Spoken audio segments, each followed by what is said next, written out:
Welcome back to The Lost Tactician, where we explore the forgotten strategies and techniques that allowed civilizations to endure against impossible odds. Today, we're venturing into ancient Japan to uncover a building technique so counterintuitive, so brilliantly subversive, that it transformed the very nature of survival architecture. Imagine this: you're tasked with protecting your home from relentless humidity, swarms of wood-destroying insects, earthquakes that shatter stone, and the ever-present threat of fire sweeping through wooden cities. Your solution? You take your most precious building material and deliberately burn it. This is the story of Shosugiban, where ancient engineers weaponized fire itself to forge structures that would outlast empires. Picture a craftsman in 18th century Japan, torch in hand, standing before fresh cedar planks. Flames lick across the wood's surface, blackening it, consuming the outer layers in controlled fury. To the uninitiated, this appears destructive, wasteful even. But watch closely as the char deepens, as the wood's surface transforms from vulnerable timber into something resembling dragon scales, a carbonized armor that will protect the structure for generations. This is Shosugiban, known traditionally as yakisugi, the burned cedar technique that defied conventional wisdom and redefined what wood could become. What appears to be destruction is actually creation at its most strategic, a calculated act of transformation that turned Japan's most abundant resource into an almost indestructible building material. The genesis of Shosugiban emerged from necessity in a land where nature showed no mercy. Japan's climate presented a perfect storm of challenges, crushing humidity that rotted untreated wood within years, termite colonies that could reduce structures to hollow shells, seasonal typhoons that tested every joint and beam, and the constant spectre of fire racing through densely packed wooden cities. Traditional preservatives were scarce and expensive. Imported resins and oils remained luxuries beyond reach for common builders. The solution required looking at the problem through an entirely different lens. Japanese craftsmen observed that wood partially consumed by fire resisted further burning, that charred surfaces repelled the insects that devoured fresh timber, that the transformation created something fundamentally different from what they started with. They didn't just discover a technique, they engineered a controlled metamorphosis, wielding fire with the precision of a master tactician deploying forces on a battlefield. The genius of Shosugiban lies in its molecular transformation of the wood's outer layers. When cedar burns under controlled conditions, the intense heat breaks down the cellulose and hemicellulose that insects crave, carbonizing the surface into a layer of pure carbon that serves as an impenetrable barrier. This char isn't merely cosmetic, it fundamentally alters the wood's properties.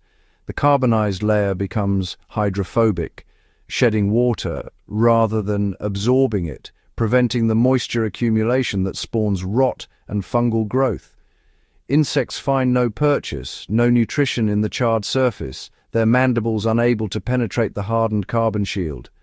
Most remarkably, this burned wood becomes fire-resistant, the char requiring significantly higher temperatures to ignite than untreated timber, creating a protective sacrifice layer that slows flame spread. The traditional method involved binding 3 planks into a triangular chimney, igniting the interior to create a stack effect that distributed heat evenly, ensuring consistent charring depth. This wasn't guesswork, this was precision engineering executed with fire. Ancient structures treated with yakisugi still stand throughout Japan, some weathering over a century with minimal intervention, their blackened facades bearing witness to the technique's extraordinary durability. For generations, Shosugiban carried a stigma as a peasant's technique, something used only when proper preservatives couldn't be afforded. That perception has reversed dramatically in recent decades. Modern architects have rediscovered this ancient method, drawn by its sustainability, in an era choking on chemical treatments and its striking aesthetic that embodies the Japanese philosophy of wabi-sabi, finding profound beauty in imperfection and age. Contemporary projects from Tokyo to California now feature Shosugi-ban facades, their deep blacks and silver greys creating dramatic visual statements while requiring no toxic preservatives, no ongoing chemical maintenance. Modern adaptations employ torches and controlled burning stations, rather than the traditional chimney method, but the fundamental principle remains unchanged.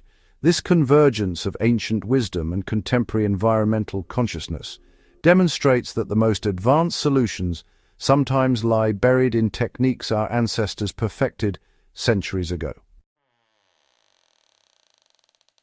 Shosugi-ban teaches us that resilience often demands embracing what seems counterintuitive, that protection sometimes requires controlled destruction, that the greatest strength can emerge from apparent weakness transformed. These ancient Japanese builders understood something profound about survival. The path to invulnerability isn't always about adding layers of protection, but sometimes about fundamentally changing the nature of what you're protecting. Their legacy stands in charred cedar that has outlasted stone, in techniques that anticipated modern sustainability by 3 centuries, in the reminder that innovation often means looking at fire and seeing not just destruction, but possibility. If this journey into ancient engineering ingenuity has sparked your curiosity, if you've gained a new appreciation for how our ancestors weaponized the elements themselves, hit that like button, share this knowledge with fellow history and survival enthusiasts, and subscribe to the Lost Tactician. We're uncovering more forgotten techniques that allowed civilizations to endure, one lost art at a time. Until next time, remember, sometimes the most enduring solutions require us to embrace the fire rather than flee from it.